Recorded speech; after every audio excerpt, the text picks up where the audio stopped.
Welcome to Sisters in Service podcast. Most of you know me as a strong advocate for women veterans in being recognized not only as veterans, but also as women who are changing the world through our passion of serving, even after service. This podcast is my passion by telling all the stories of military brats, military spouses, active duty, and veterans, not to forget the veteran service organizations that help us along our transition journey. I want to thank you in advance for listening. I hope that you will join me every week. A new podcast and episode comes out every Tuesday, so I hope that you will join and I hope that you enjoy. This podcast is brought to you by Small Space Pilates. Are you ready to get fit and fabulous from the comfort of your own home? Look no further than Small Space Pilates. With live online Pilates and strength training classes, a video library, and a no perfection allowed policy, you can achieve your fitness goals without ever leaving your house. Click on the link for your complimentary week and start your journey to feeling fabulous today. Hi, everyone, and welcome to another episode of Why Not Wellness. You know me, I am your movement specialist, Kat Corchado. I get asked a lot of questions all the time from clients, from people who are potential clients, from people who just want to know, like my husband. He'll ask questions sometimes. So I want to delve into a topic that many of us have pondered at some point, even me. How soon after an injury can someone start exercising again, and what precautions should be in place? Great question. So before we dive into that, it's crucial to remember that everybody's body and every injury is different. We all heal differently. So when the doctor says, 8 to 12 weeks, some people might take them 4 weeks or 7 weeks or 12 weeks or 16 weeks, depending upon the injury. So just because you and your friend had the same injury doesn't mean that you are both going to heal equally. So the information I'm going to provide to you today should not replace professional medical advice.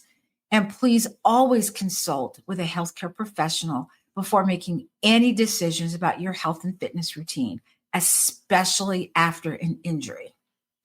All right, so you've been injured. You have the surgery or maybe not surgery. But if you did, both of you, whether you had surgery or not, you're going to go through PT, which I've heard can be brutal. And you have been signed off by your doctor. Your PT says you're good to go. Now what? There's this blank space. So you've been working out, injury, recover from the injury, and then it's like a bridge that stops in the middle. And you're just like, wait, where do we go from here? So the first step is always ask your doctor, is it okay? Even though they said, just make sure that you get that clearance. And your doctor is going to help you assess your condition and determine if and when it's safe for you to start exercising again. This is a critical step because starting too soon can lead to further injury and delay your recovery. So you got the green light from your doctor. The next step is to consider working with a movement specialist, or a personal trainer, or a Pilates instructor, or whatever that is.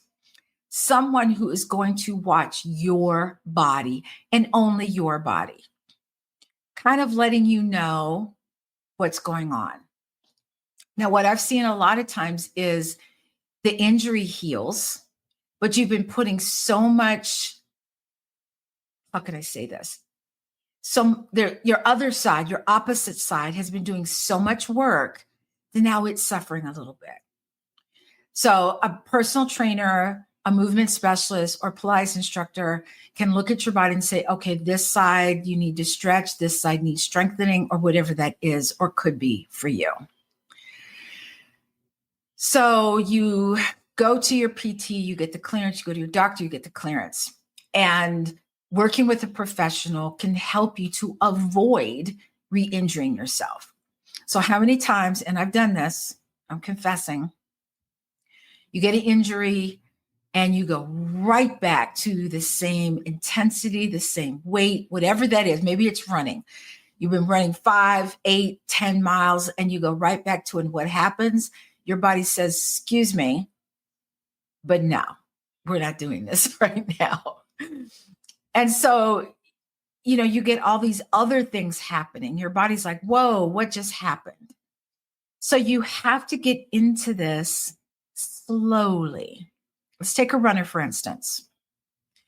You've been cleared, you're working with your PT or personal trainer, whatever that is for you, and you want to get back to your 10 miles that you've been doing. Maybe you're doing 10 miles over the week. Maybe you're doing 10-mile runs on the weekend. We'll just call 10 miles. Are you just going to get out there and run the same pace? Oh, no. You might just get out there and walk. Maybe you need to walk a little bit. Walk 5 miles, 7 miles, 10 miles. See how you feel. And always wait 2 days after your workout. Why? That delayed onset muscle soreness or other things that could show up. The walk was fine. You say, okay, what's next? Maybe you do a whole lot of walking and maybe a little bit of running. And then it's a little less walking and more running. And pretty soon you're running a mile or 2 or 5. You've got to be take this slowly. And you've got to be aware of it.